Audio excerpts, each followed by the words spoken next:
실함은 물로 연단하여도 없어질 분보다 더 귀하여 예수 그리스도께서 나타나실 때에 칭찬과 영광과 존귀를 얻게 하는 것이니라. 아멘. 정준래 목사님께서 살아있는 소망이라는 제목으로 말씀을 전하실 때 큰 은혜 받으시기 바랍니다. 네. 반갑습니다. 인천 손목교를 담임하고 있는 정준래 목사입니다. 네, 말씀 전할 잠깐만 마스크 벗겠습니다. 양해를 구합니다. 오늘 제가 존경하는 우리 황교 장로님과 또 이곳에서 이렇게 토요일마다 한 해 한 번씩 이렇게 귀한 시간을 만날 수 있다는 게 참 주님의 은혜고 참 감사하니까 싶고요. 더욱더 이 터를 통해서 오늘 기도 제목처럼 하나님이 기뻐하시는 아름다운 열매들이 잘 맺는 은혜가 넘치기를 축복합니다. 오늘 저는 여러분들에게 살아있는 소망이란 말씀으로 말씀을 전할 때 이 말씀 가지고 또 한번 강하게 쓰임받는 우리 모두가 꼭 되시기를 축복합니다. 해마다 10월 이제 마지막쯤이 되면 굉장히 바쁜 분이 있대요. 아마 여러분 다 아시는 그 잊혀진 계절을 부른 그 이용씨 이분이 1년 중 제일 바쁠 때가 이때라고 합니다. 막 스케줄이 뭐 말도 못한대요. 그래서 막 그렇게 노래 한 곡 잘 지어가지고 그게 평생 자기의 어떤 그런 트레이드 마크가 돼서 이렇게 쓰여지는 것을 보게 됩니다. 우리는 과연 뭐가 우리 인생의 중심일까? 예수 그리스도를 만나서 오늘 이렇게 주님 때문에 주님을 위해서 우리에게 주신 재능과 은사를 쓸 수 있다는 걸 생각하면 참 감사가 아닐까 생각이 됩니다. 오늘 이 시간 주님 말씀 통해서 우리가 뭘 붙들고 살아야 인생의 참된 가치를 얻을 수 있을까? 그 의미를 다시 한 번 더 되새기고자 합니다. 코로나19의 긴 터널을 지나서 이제는 일상의 회복이 다가오고 있지만 아직도 우리의 몸과 마음이 하나로 이렇게 모여지기가 쉽지가 않네요. 우리 교회도 마찬가지지만 아직 한 20여 프로 정도가 아직 신앙의 회복을 갖지 못하고 영상으로 예배드리거나 또 이렇게 신앙이 연약한 분들은 아직도 좀 방황하는 분들이 많이 계신 것 같아요. 고난의 긴 터널을 잘 지나서 이제 우리가 뭘 붙들고 살아야 될까? 본질을 잃지 않는 인생을 살아야 되는데 그러기 위해서 오늘 본문 속에 보면 산소망이란 말씀이 나와요. 죽은 소망이 아니고 살아있는 소망. 시장에 가셔서 생선을 사시더라도 싱싱하고 어느 장사하시는 분 이야기 듣고 제가 많이 생각했어요. 싱싱한 생선이 왔어요. 눈을 껌뻑껌뻑거리는 생선이 왔어요. 그래요. 근데 생선이 눈 껌뻑거리지 않거든요. 그냥 떠 있는데 그 정도로 싱싱하다고 이야기하는 걸 봤습니다. 우리 인생이 정말 싱싱하게 생기 있게 살아야 되는데 오늘 어떻게 사는 것이 복 있는 자인가 오늘 말씀 중심에서 살펴보고자 합니다. 극동방송 이사장이신 그 김장한 목사님 쓰신 컬럼의 한 부분을 좀 인용하겠습니다. 그분이 그런 이야기를 하세요. 고속도로를 달릴 때 긴 터널을 만날 때가 있는데 터널을 지날 때 거기서 주의사항이 몇 가지가 있는 걸 이렇게 보면서 그걸 좀 이렇게 빗대어서 이야기를 합니다. 거기 보면 안내 문구가 있는데 창문을 닫으세요. 또 라이트를 켜세요. 라고 이렇게 경고 문구가 쓰여 있습니다.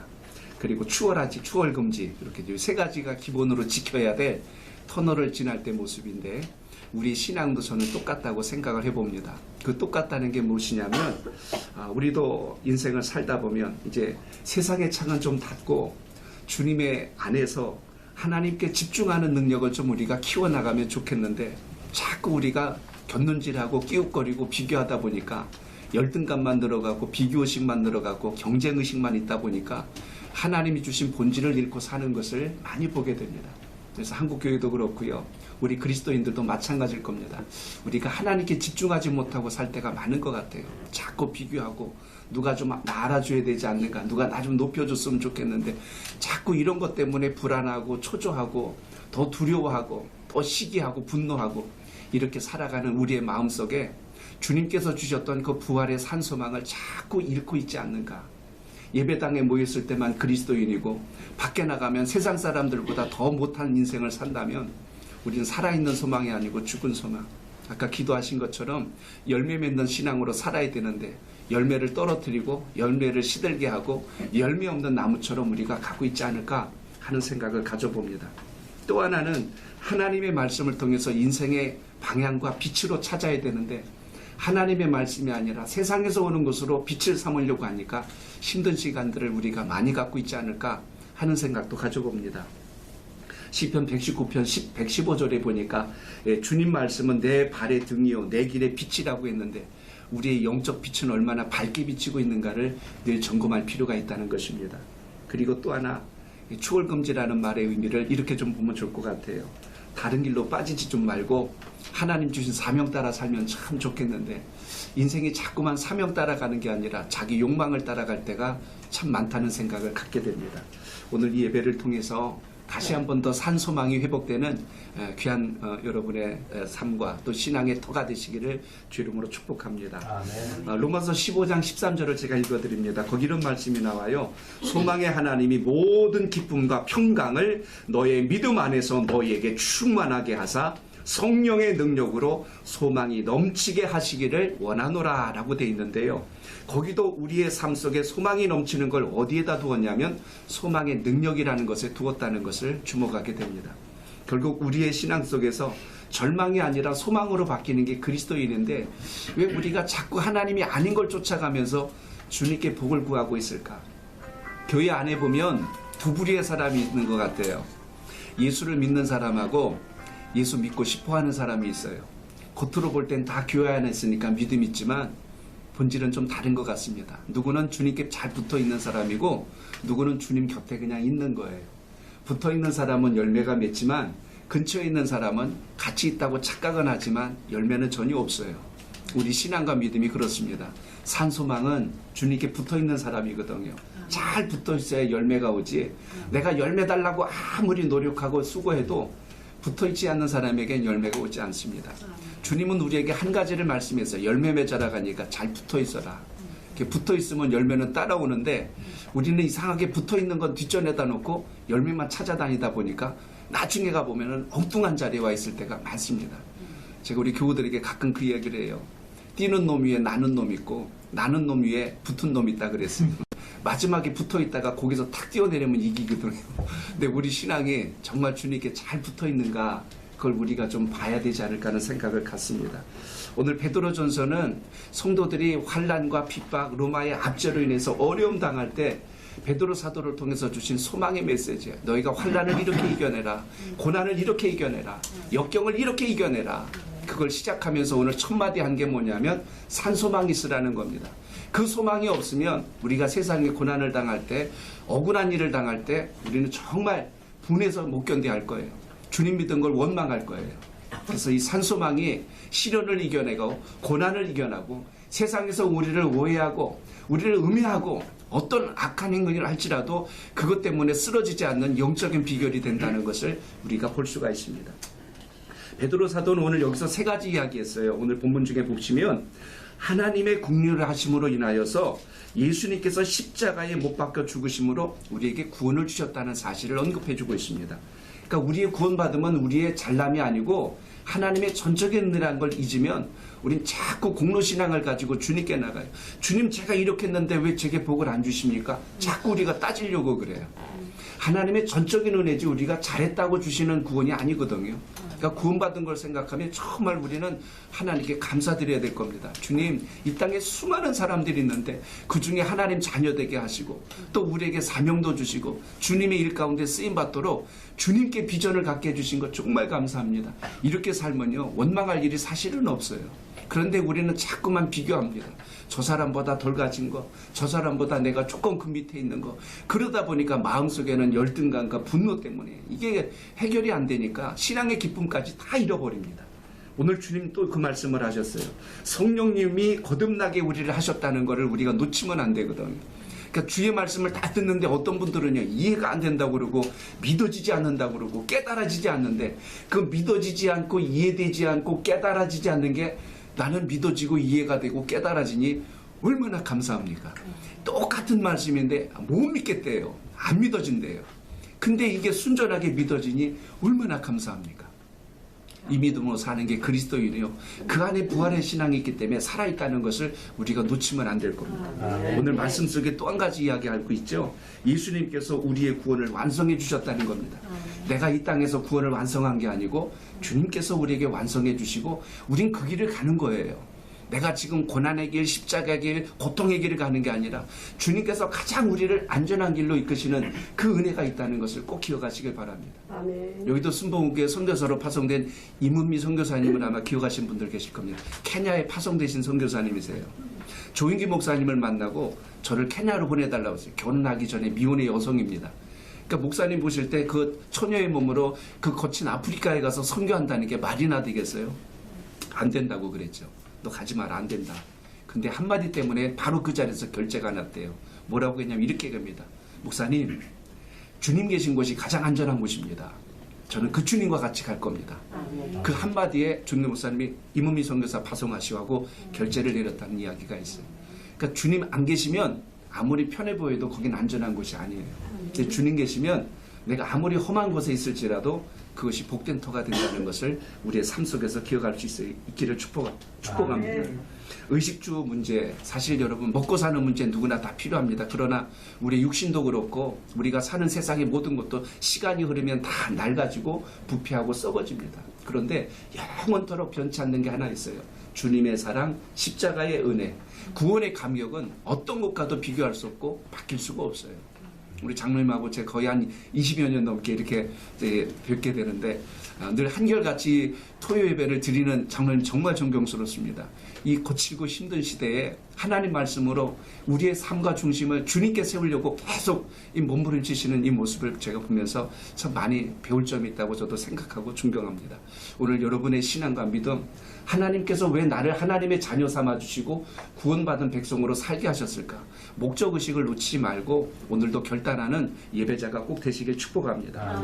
말씀을 제가 다시 한번 조목조목 정리해드립니다. 부활의 소망이 있기 때문에 우리는 하나님을 찬송해야 된다는 것을 오늘 본문에서 기억하십시오. 3절에 뭐라고 말씀했어요? 우리 주 예수 그리스도의 아버지 하나님을 찬송하리로다.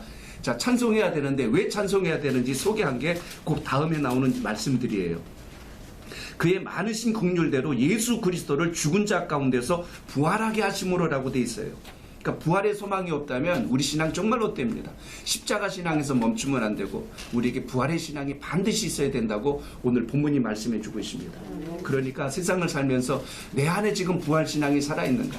그냥 십자가의 신앙에서 멈추고 있지는 않는가?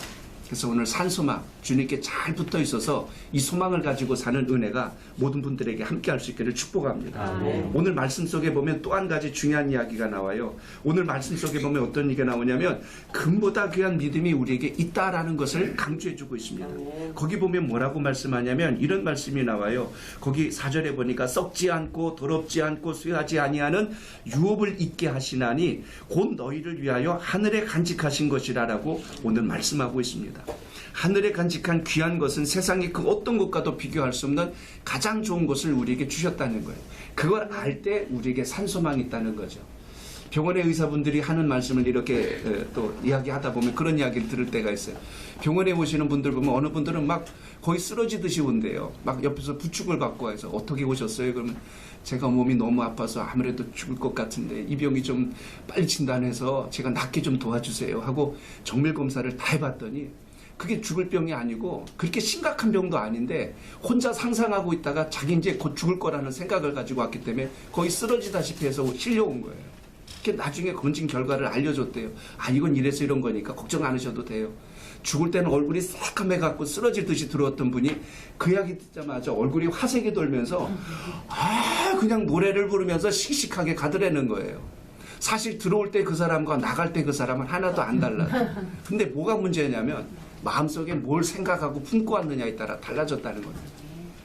사람의 생각이 참 중요하다는 생각을 갖습니다.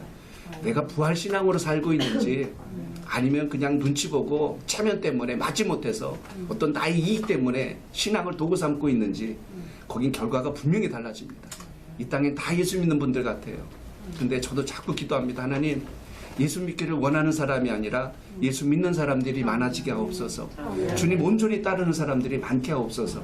그거 없기 때문에 자꾸 우리는 썩을 것만 구하면서 살아갈 때가 많습니다. 입으로는 주님 사랑한다고 하고 입으로는 산소망이 있다고 하는데 삶은 전혀 그렇지 않을 때가 많다는 것입니다. 그래서 오늘도 신앙하면서 정말 우리에게 정금과 같은 믿음 주신 주님 붙드시고 승리하는 신앙이 꼭 있길 바랍니다.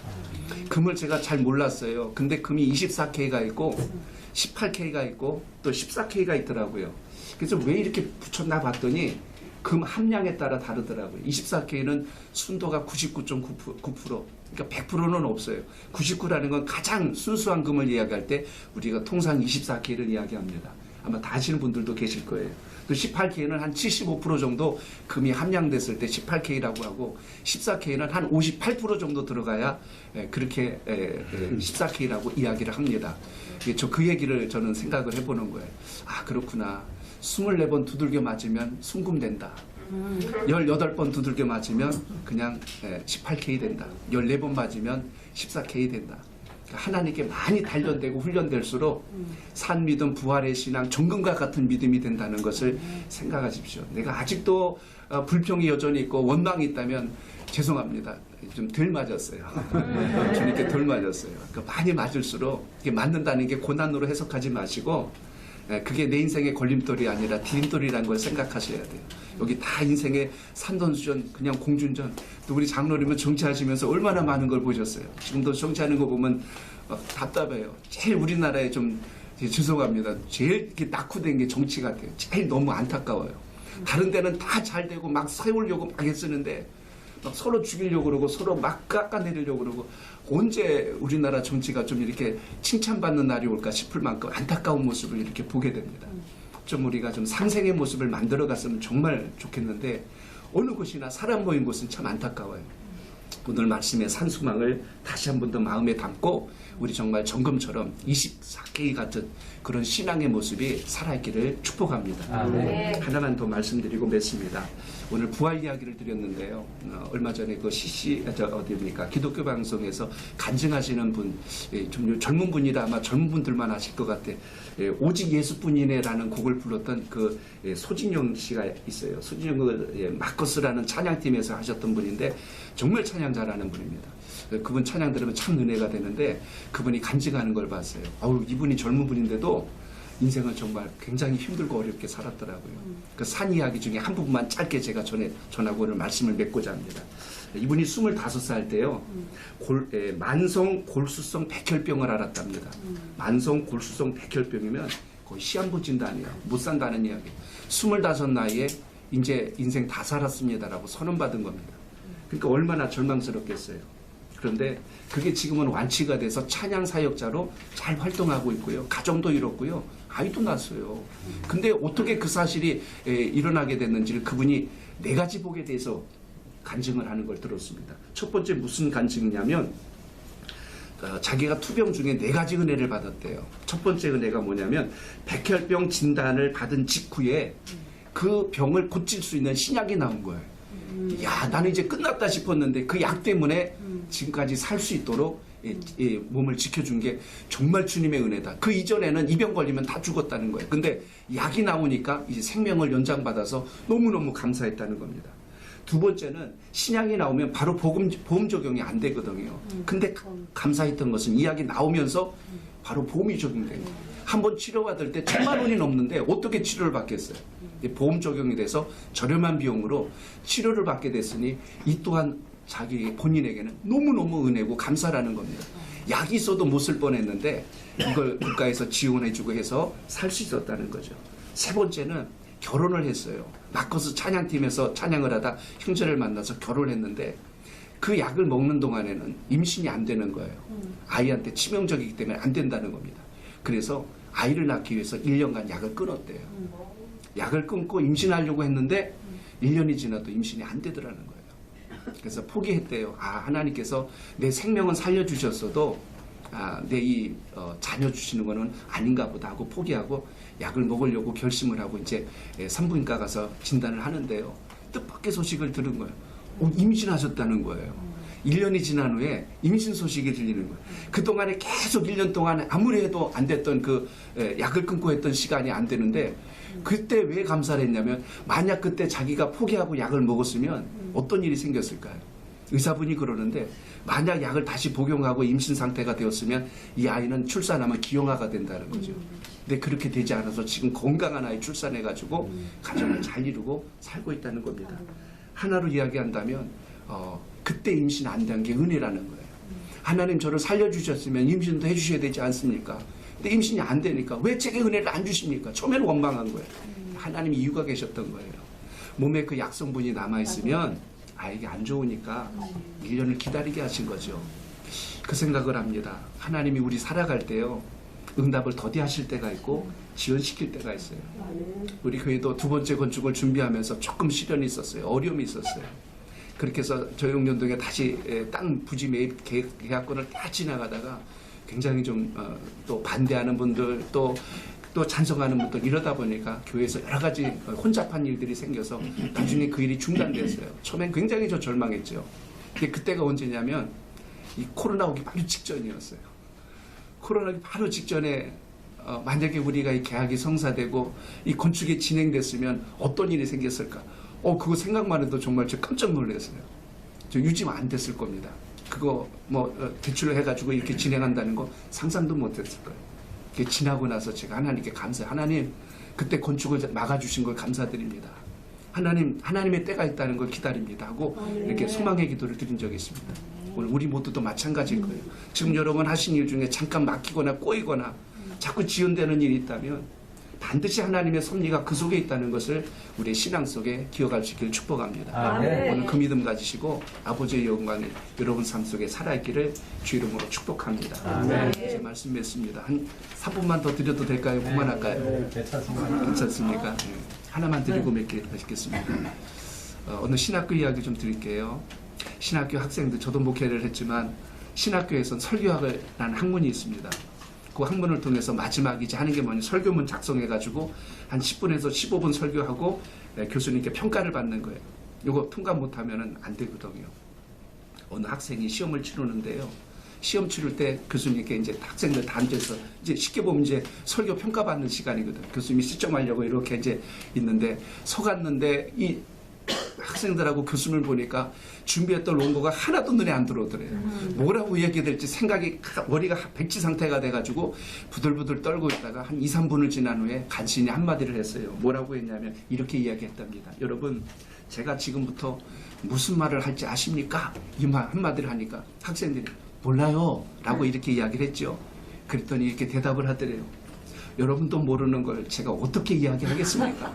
그랬더니 성경책 덮고 그냥 내려가 버렸어요. 그러니까 교수님이 황당하잖아요. 아니 점수 잘 평가 주려고 그랬는데 저런 말하고 내려가니까 기가 막혀서 불렀대요.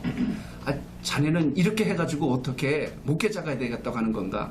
내가 한 번 더 기회 줄 테니 다음에 이렇게 하면 안 되네. 다시 원고 준비해서 올라가도록 하게. 다음 수업 시간에 기회를 다시 줬답니다. 두 번째 줬더니요. 또 지난번과 똑같은 증세가 났어요.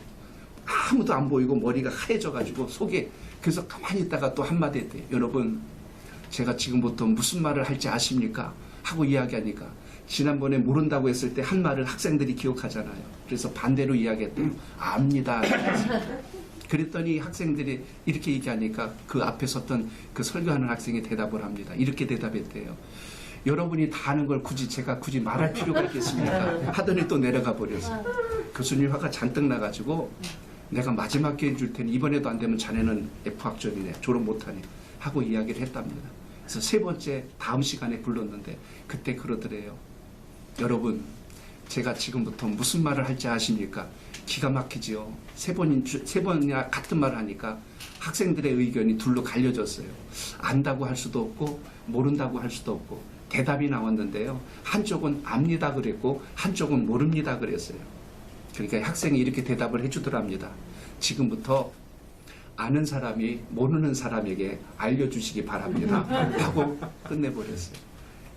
F 준 게 아니라 교수님이 그 이야기 때문에 웃기도 했지만 그 한마디가 굉장히 인상적이었다고 해서 그 신학교에서는 그것을 전도구호로 삼았답니다.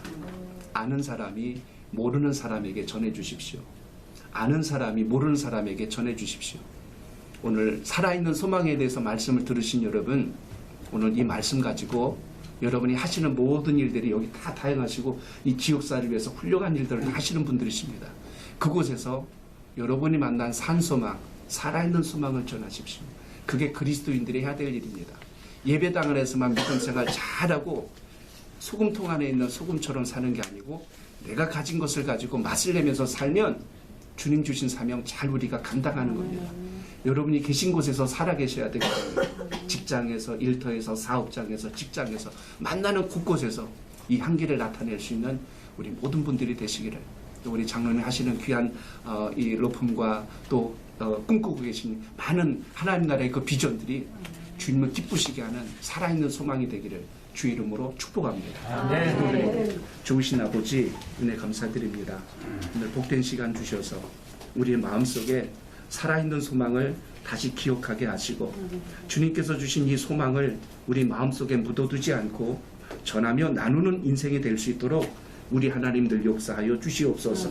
오늘 귀한 시간을 통하여 산소망과 부활의 신앙으로 구원에 감격하는 자로 날마다 기쁨 속에 살아가기를 결단하였사오니 주님께서 그 역사를 이루어주시고, 황행시 로펌 이 귀한 하나님, 귀한 이곳에 많은 인재들이 모여 있사오니 모든 사람들의 하늘의 영광을, 이 땅엔 평화를 나타낼 수